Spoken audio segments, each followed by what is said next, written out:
que preocupan, la de ocupación de camas de terapia intensiva, por ejemplo, con respirador o sin respirador, y otra cuestión, la política de la pandemia. ¿Se han tomado las decisiones adecuadas? Estamos con Roberto de Bac, vicepresidente de la Sociedad Latinoamericana de Infectología Pediátrica.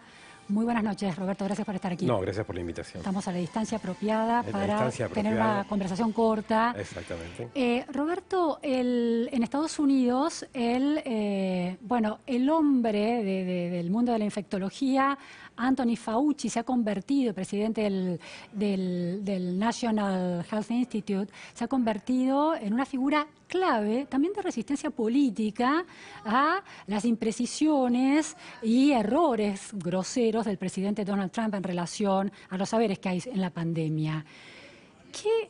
¿Cómo es esa relación política de los infectólogos con el poder político actual, tanto el Ministerio de Salud como con el presidente, gobernadores, por ejemplo? Bueno, no estoy dentro del comité, si bien dentro del comité de asesores tengo muchos amigos, sí. Son muy buenos profesionales y son buenas personas que piensan en el bien de la población.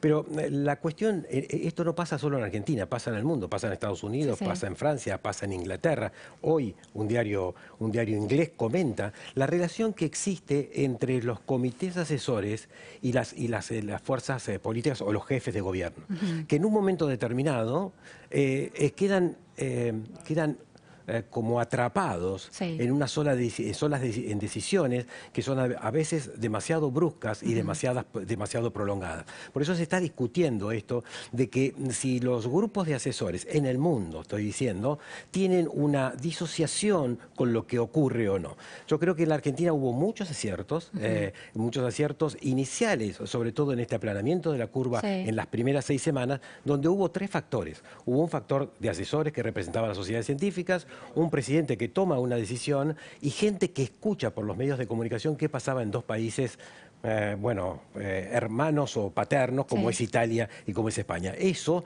le daba una alerta de que algo malo estaba pasando. Eso produjo miedo, pero también produjo credibilidad.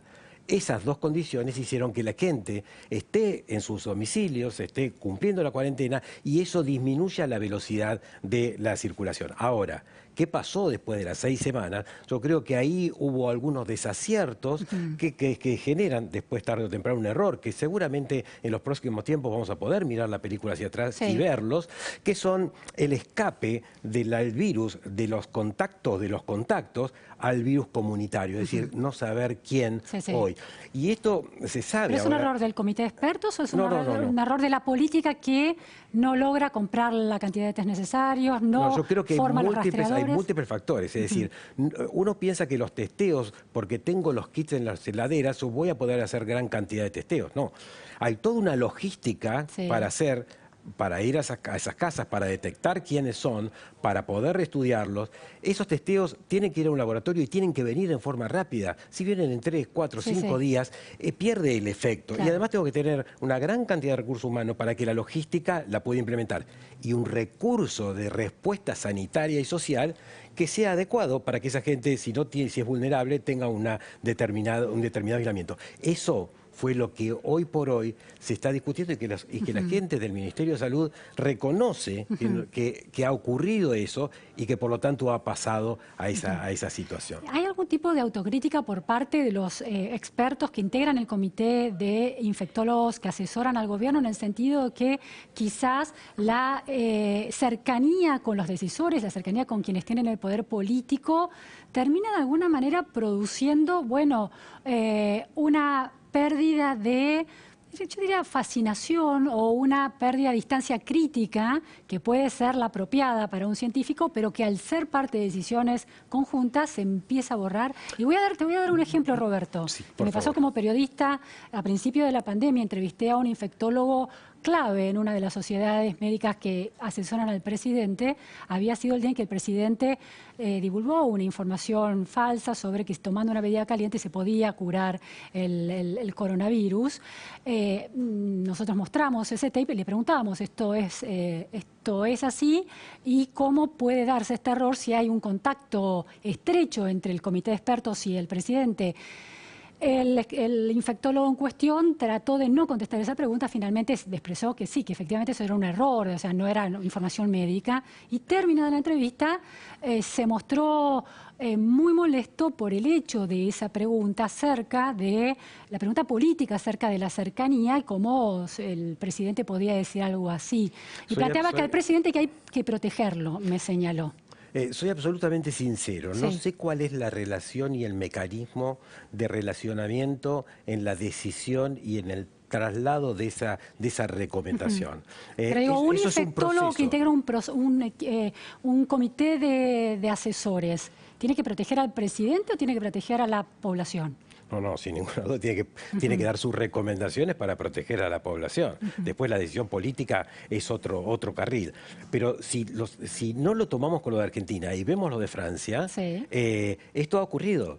Está en discusión con Macron si los asesores fueron exagerados en sus recomendaciones por prestigio o por no estar en relación con un adecuado análisis. Y esto hay quejas de los trabajadores de salud, de los médicos, de las diferentes sociedades científicas con esto.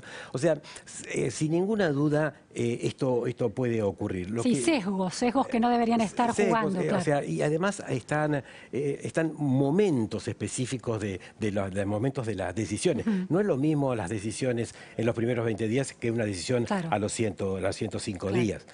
Y un dato que es sí relevante, ¿por qué se puede producir este error? ¿Por qué se puede producir algunas cuestiones de escape de casos de control de contactos con lo comunitario? Hoy sí se sabe que hay algunas cuestiones de la dinámica epidemiológica y que muchas veces están estudiadas no por los infectólogos, sino por otras esferas del conocimiento.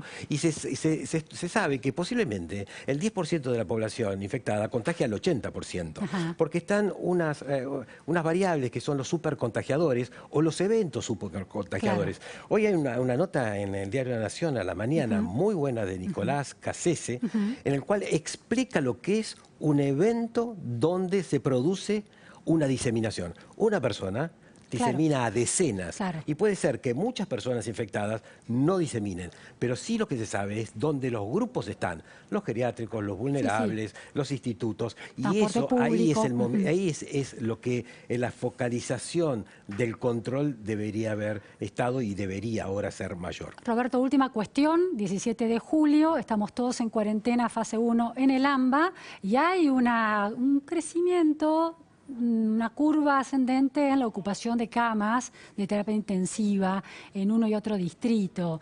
Yo creo que hay variables e indicadores que nosotros no los tenemos, vos y yo no los tenemos, y que seguramente van a ser analizados. ¿Por ejemplo? Por ejemplo, el indicador que quisiste tener el otro día cuando pediste al Estado algunos rastreadores, indicadores. Los rastreadores. Es decir, yo hace semanas que venimos diciendo un grupo de personas, ¿por qué no tomar a los estudiantes universitarios de medicina, de farmacia, para generar grandes grupos que se entrenen rápidamente con tecnologías digitales y que salgan a hisopar? Entonces, esa cuestión, hay indicadores, porque los dos indicadores que las personas piensan, que la comunidad piensa que se va a tomar, es el índice de la cama de terapia intensiva. Los pacientes están internados 22 días, son 17 desde el momento que se produce la restricción. Va a haber todavía enfermos que no están impactados y el índice va a ser seguramente mayor. Ahora, ¿cuál índice vamos a tomar? ¿El de la cantidad de casos? Si sabemos que hoy los estudios que están haciendo Ciudad de Buenos Aires y Provincia de Buenos Aires demuestran que los que detectan el 30 o el 40% son positivos, cuando en el mundo, para que no se escapen pacientes y uno no esté atrás del virus, tiene que estar por debajo del 10%. Ahora, si están detectando tantos es que se están escapeando muchos. Exacto, yo creo, sí. Es una impresión personal, es una intuición que sí va a haber dos 18 de julio, uno en la Ciudad de Buenos Aires y otro en la Provincia de Buenos Aires. Creo que a mi impresión, a mi perspectiva, creo que esto va a ocurrir de esa manera. Dato importante, decisiones desdobladas entonces. Decisiones desdobladas, no estoy prediciendo nada, no conozco nada, pero es percepción y datos que uno analiza diariamente. Muchísimas gracias, Roberto Debac, por este análisis y estos datos y perspectivas hacia adelante. Hemos llegado al final de la repregunta Noticias a Fondo. Tiempos únicos y excepcionales demandan preguntas y datos necesarios. Pero no se vayan, sigue Pablo Sirven con Hablemos de otra cosa, con un personaje encantador e inteligentísimo, Juan Carlos de Pablo. Ahora.